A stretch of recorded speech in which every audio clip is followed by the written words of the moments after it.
D'accord, qu'il faut prévenir, mais au cas où on est atteint par cette maladie, comment se fait le traitement? Oui, le traitement dépend de la forme. Comme je l'avais déjà dit, il y a le paludisme simple et il y a le paludisme grave.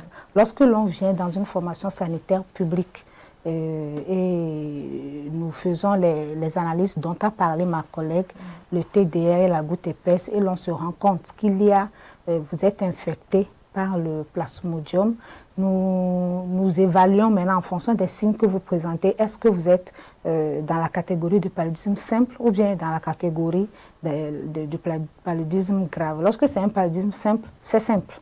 Donc le traitement est par voie orale et nous utilisons des combinaisons thérapeutiques à base d'artémisinine et c'est gratuit.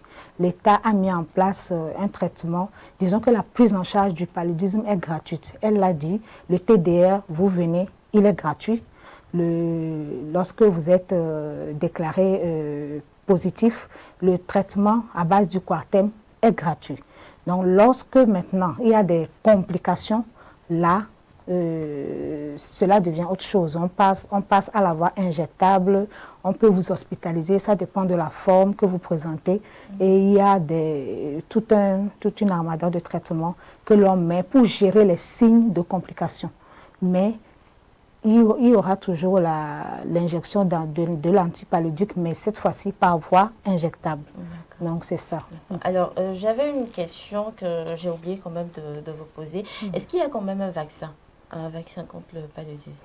Bon, disons, pendant des années, il y a des chercheurs qui essayent de développer un vaccin.